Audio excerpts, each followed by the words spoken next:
What's up, everybody? Welcome back to episode 16 of For Bettor or Worse. Just me again, by myself, Matty Chucks, here for a solo episode, number 2 for me. Nick's still away, so we're going to get some stuff done without him today. We have some good things to talk about. Lightning versus Rangers series, the NBA Finals series, the MLB Slate. So we got a lot of things to talk about. I just had a wedding last night, and a little hoarse, but we're going to go through it. The show must go on, you know? So we got a lot of things to dive into today, and let's just get started. So much to talk about, Matt. So much to talk about. You should start without me. I'm not here anymore. I missed one episode, and I don't exist. Is that what's happening? No, let's talk about NHL. Let's go right NHL. So Nick's back. First, the Avalanche. So Nick's back, guys. Go ahead, Matt. You want to talk about it? Go ahead. You want to talk about it so much? Go ahead. I'm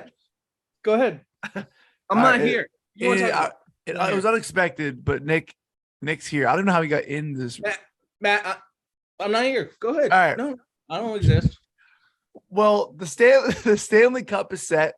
The Lightning won 4 games in a row against the Rangers. Thank God. I did not want to see the Rangers in the Stanley Cup at all. So who does? Let's go Devils. And Avalanche Lightning. It's a series I wanted to see. You had the team going for a three-peat versus the best team in the league all season. Should be a really fun one. I do think the Avalanche are just too good, and the Lightning may be a little bit too hurt, especially if Braden Point doesn't play. But the Avs, again, they've been waiting for almost a week now, and I think they play their first game on Wednesday. So they're going to be a little rusty coming off that game. So just like the Lightning needed the 2 games to regroup against the Rangers from sitting out for 9 days, you may see the same rust for the Avs, but we'll see. I definitely like the Avalanche in this series. Nick, since you're here, do you have any thoughts on this series at all? Is that tonight? No, it's Wednesday. Okay. Just the series in general. I got you.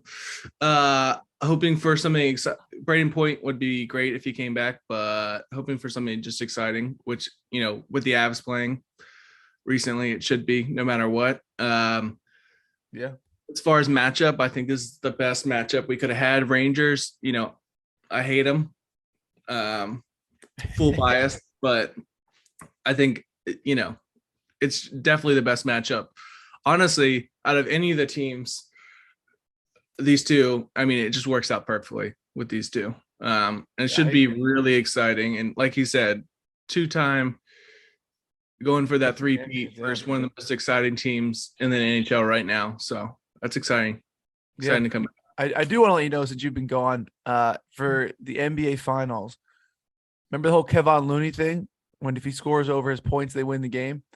So he had 6, but they dropped his points to 5.5. So he covered, and they won the game. So Steph had like 40 or whatever, but like really Kevon Looney he got his points and they won the game. So Steve Kerr, Steph doesn't need to score 40. Just feed the guy Looney the ball. 6-0, game over. You're gonna win the game. That's actually the rule I think that they made up. It's first basket. He did hit the first basket. He seems to be a first basket kind of guy, and decent odds probably as well. But I've seen a couple people hit him first basket over the playoffs. I mean, Steph did put on a clinic in real talk. Steph put on a clinic. The Celtics really showed their immaturity, in my opinion. They shot every shot with 4 minutes or less in the fourth was a 3. That's just not winning playoff basketball. You can get lucky, hit some, and win the game, but odds are if you're not getting to the basket, you're not going to win the game. You got to get fouled. You got to do a bunch of things. You got to get some mid-range jumpers, keep the defense honest. You don't want Horford and Smart chucking up threes to save your series and almost your season. Because if they held on and won that game, it would be 3-1 going back to Golden State, which is a much different story. Do you know what Loney's line is tonight, or what's that? I actually don't. It's probably still 5.5 because he just got 6. I thought it was 6.5. It was 6.5. It moved because he didn't get it. Yeah, because I remember we talked about this with it being 6.5. He's really going to need 8. Yeah, and they, that's kind of how it goes. they dropped it to 5.5. Yeah, 5.5 is an ideal number just because he's gonna be three close to the It's back. 6.5 at plus 104. Yeah, that's sketchy. I might live bet in the fourth if he has like 0 points. Just live bet the Celtics just because he's not. The theory remains true. If he doesn't get his points, they're gonna lose. Or if he gets 7 points early, just bet the Warriors. Yeah, there you go. No, my thought is honestly is something one of those players that you can he doesn't get his first basket if you really like him later on. The real problem is minutes, use. I mean, a bunch of things. He's just got to be really proficient overall. But it is one of those things that 6.5 is so scary. You might as well just like maybe take a risk and watch the line live and see if you can get 5.5 or just see how he plays overall. So, well, I'm really pissed off because remember that like long shot parlay where I made him pick of the week. Looney barely played the whole fourth quarter, but last game, this dude was in the whole fourth quarter. I was so mad. And on offense, they were putting. I was getting so mad. People remember in my DMs like livid at Steve Kerr. So I did my job. I did. That's why I don't bet on the Celtics or Warriors. Yeah, it's been like that all year. I like those. But who do you like tonight? Game 5, it went Celtics, Warriors, back in Golden State. Who wins tonight? Yeah, I mean, I don't. It's a great question. What's up, dude? I don't know. I really don't know. I think it's a great series so far, back and forth. I do know. I like to think the Celtics win, but at this point, it depends on how many baddies are on the court. Okay, Jordan Poole getting the baddies. You see that court side? That's going to be the determining factor. I think that's going to be the determining factor. They said they need $2.5 million, and they can line the whole entire court side with baddies. So that'll be a determining factor. Is that what they're doing? That's a bold move, Con. You haven't seen that? I actually have not seen that. There's a GoFundMe right now to put baddies on court side so that it can distract Jordan Poole. I think Ayesha Curry is going to get a little upset if that's the case. Yeah, I was like, I mean, I don't know if Jordan Poole's the man you want to be distracting. Yeah. You do put a bunch of baddies. They did it for that NHL game. The three girls behind. Oh my God, Lord, that didn't work either. But good for them. There was one girl that. Oh my God, it's good. Every episode. There's one girl who was at the Astros game, I want to say. And she like flashed she was behind home plate and she flashed. It's like years ago. And she like kicked out of the stadium for like ever. Like, how are you gonna remember who that is? Like fun fact. I am banned from one NFL stadium. Did you show your tits? No. That wasn't it. So we can play trivia in the comments. Please take a guess as to what NFL stadium I am banned from. It's no joke. I am banned. Per what my wife said. You're doing what? Couldn't tell you. I really don't remember. But banned one NFL stadium in the United States of America. Didn't go to the London game. So I'm trying to think. I'm trying to think who the softest NFL team is. You'd be surprised. Okay, NBA slate. We just went over that. Warriors -4. I don't know. I have no idea. What about you? What do you think? I mean, really? I think I'm going with the whole every other. Both teams haven't lost back-to-back games all playoffs. That's true. I don't see it changing. I do think that the Celtics are the better team. Steph had to have 40, and the Celtics really didn't score down the stretch at all. And it was pretty close till the end. So unless Steph has 40 again, I think the Celtics could win. I don't like that people are saying that Steph should win MVP no matter what happens, because Like LeBron literally averaged a triple double in the finals and led every stat category ever and didn't win it. So like the bar is pretty high. Unless you're just doing the whole anti-LeBron thing, I get it. But It's all like about winning. people like if the Warriors lose, he should still get MVP. And I wholeheartedly disagree. You can have your opinions. It is probably wrong, but I don't think he should win MVP unless he has like 2 50-point games and has a triple double in these next 3 games. Jordan Poole And and Clay Thompson goes down too, something like that. yeah, like I just don't understand. But it is what it is. He's playing phenomenal. And it's really fun to watch, obviously, when Steph Curry's playing lights out because he's his own category. Like you could see LeBron go off and these stars go off. It's all the same shit. Mid-range fadeaways, drive to the basket, but no one goes off when Steph goes off from like 3 like that. It's really fun to watch. It's something special for sure. So you say Celtics. Are you taking the plus 142 or are you taking the plus 4? Well, I think the spreads these playoffs have been stupid. So if you're gonna take him, I'd take the money. I take the plus money. Okay. You heard it here, folks. Celtics money line from Matt. That's official play. Oh, I would make the spread official, but maybe half and half. Maybe half and half. No worries. Just put you on the spot. I think they're gonna win though. I don't know who's gonna go off, but it's gonna be someone like Derek White. Derek White's gonna go into Golden State and have like 20. It's like plus 700. Yeah. You already looked at it. I was like, who's gonna go off here? I really think it's gonna be somebody. Speaking of basketball, so obviously I had some medical stuff, had a migraine forever. It was literally like 12 hours of migraine. We got like less than an hour of sleep. It was awful. Went to the doctor. He said, "Oh, you're overworking yourself." I said, "Okay." So what does Nick do? Why don't you tell him what you did? Yeah. So I've been focusing on other basketball because, he's talking about don't watch American sports, European basketball. Boom. Been dominating European basketball. Watching that's been so fun. Italian league, Portuguese league, Belgium league, Puerto Rican league last night. Awesome. Went 57-12, but it's stuff like it's hard to post, but just quarter points. It's awesome. Oh my God. It's so awesome. Did not heed the doctor's advice whatsoever. Yeah. I didn't watch any baseball, NBA, or NHL. Okay. I was taking it seriously. I don't know when those games come on. Midday, middle of the day. Yeah. That's cool. You just stream them. It's pretty awesome. All the Marco Bellinelli, Jordan Crawford, some other guys we were talking about, just old NBA guys.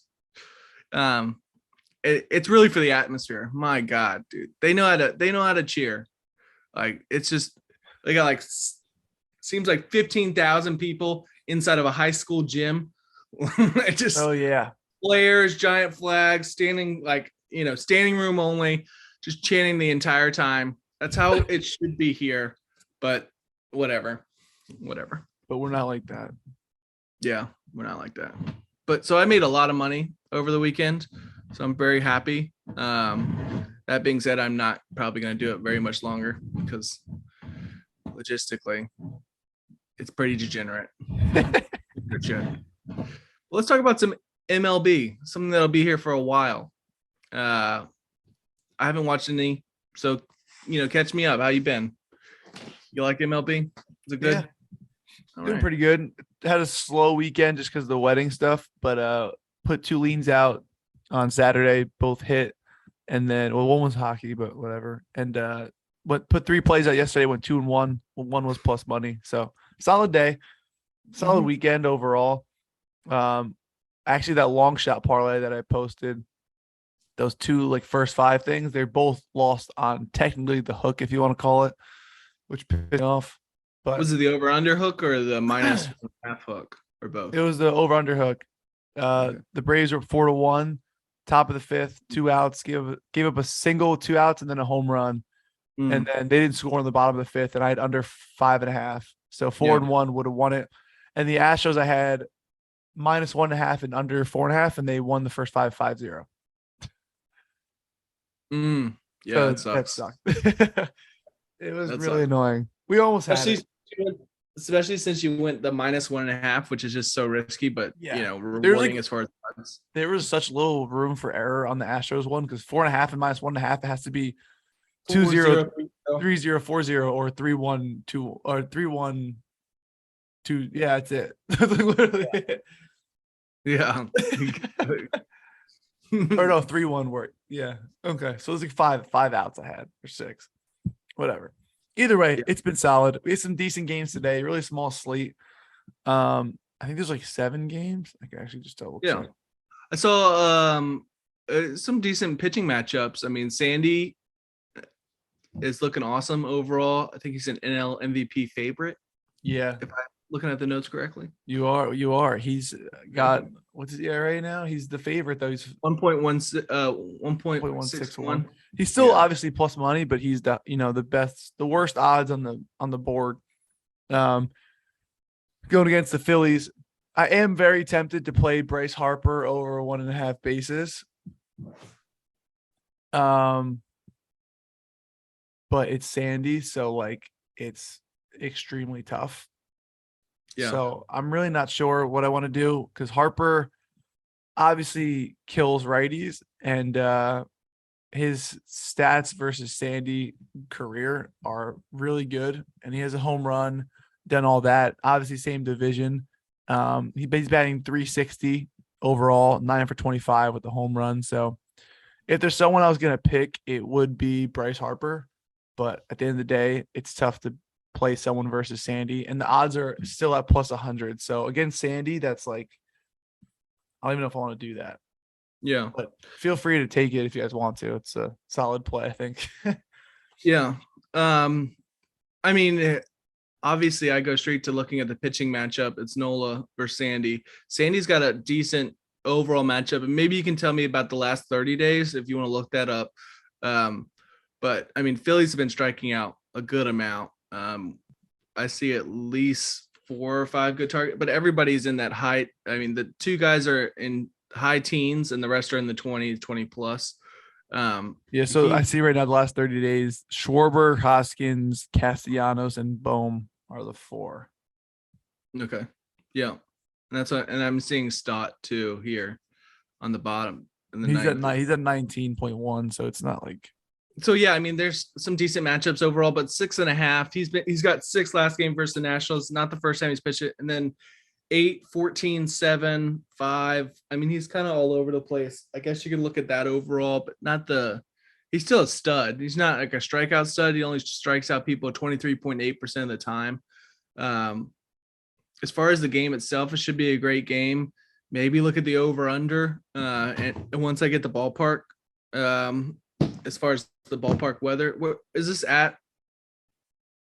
In Philadelphia. Okay, yeah. I want to make sure it wasn't. Yeah. Yeah. At the Dome. But yeah, that's something to look at overall. Because Aaron Nola's, he ain't a bad pitcher either. Both at 6.5. Aaron Nola's at like -140 right now, so it's not even worth looking at unless you want to take 7.5 or the under. But yeah, it's pretty decent overall, just as a game as a whole. One thing I did want to look at, Lance Lynn, my boy Lance. That's my boy last year, coming back versus the Tigers. My boy Blue. Great game versus the Tigers. I mean, dude's a stud overall, big chunky boy, big beard. 27.1% on average is his strikeout rate. Just a great pitcher overall. Love to watch him pitch. Going up against the Detroit Tigers, who have been pretty shit all year. Let's put it like that. Yeah. They put it nicely. 1, 2, 3, 4, 5. I'm seeing 5, possibly 6 targets on my end, mainly in the bottom of the. Is he on a pitch count or no? That's the question. That's what I was about to bring up. That is the question. As far as that's something I need to look into more, and I don't see a lineup yet either. So that's another thing is whether they even put up a line. The other day with Strasburg, they didn't even put up a line. DK did 4.5, easy money. My gosh. Steven Strasburg, 4.5 strikeouts. Holy crap. Yeah. But let's see if FanDuel, chickens out or not. And even puts up a line, especially versus the Tigers like this. They're just a great matchup. Garcia on the other side, not bad either. 28% strikeout rate. The problem is the White Sox. I mean, they just, as a team, they're kind of all over the place with these injuries, but as a team, they generally don't strike out that much. So yeah. Any thoughts on that game? No, not for me. The White Sox should smash the Tigers, especially if Lance Lynn is a fraction of what he was last year. Dude's a monster. I don't really think I like any spots on the bases there, but both strikeout guys are pretty good. I know Garcia's lines are usually pretty low, so yeah, probably get some good spots there. We're gonna do a little more digging later on, but off the bat, nothing really stands out to me as far as that game. I'm gonna stay off Lynn personally, just because I don't know if there's a pitch count, but he could easily go in. They're probably not even give a line, honestly. Yeah. If that line's anything under like 5.5, I would, or like at 5.5, I would take it. Yeah, that's my thought too. I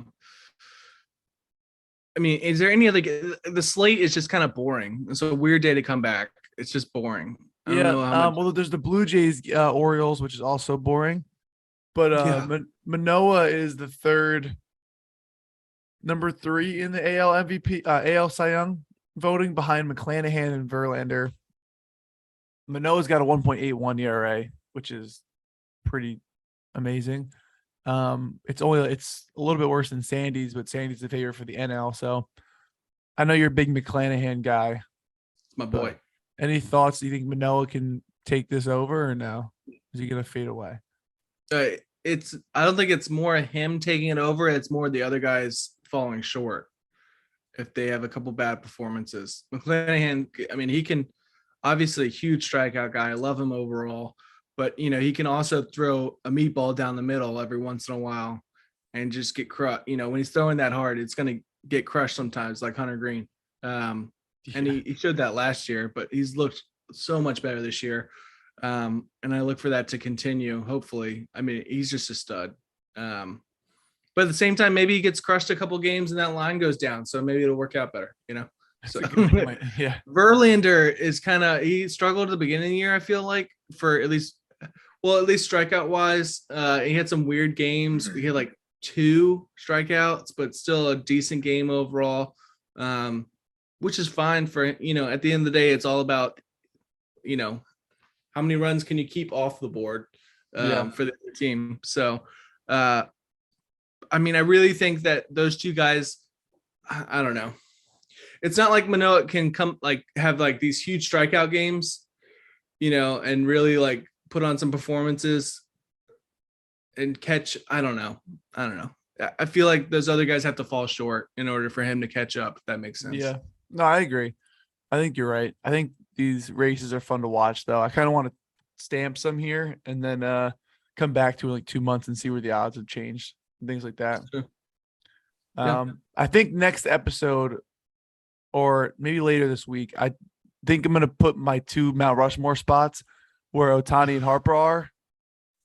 Maybe ask some fans, some viewers who they think should replace those 2, because I'm not satisfied with their places on Mount Rushmore. So Jordan and Devers earn their keep, earn their stay. But I think those other 2 are on the chopping block. So I may have something to do. A little segment there. There might be something I need to talk about as well, because DeGrom and Max are just not cutting it anymore. They're not there. Strider. Maybe throw him up there, a little stud. Maybe some other players. Oh, we'll see. Well, have you ordered your stuff yet, though? Yes. Okay. The death Viet is coming. I don't believe you at all. I'll show you. Okay. Matt, it's like you don't want to eat really spicy shit. Oh, I don't understand. No, yeah. I don't get it. It couldn't be me. No. God, you're gonna fucking die. It's gonna be awesome. Yeah, I really am. All right, guys. Thank you for joining us. A little small episode today. Keep it light. Plenty of stuff. The slates don't look that great, but what are you gonna do? Wednesday, I've already looked at those games. They look great. Should be good. Thank you for joining us, and we'll see you Wednesday. Peace.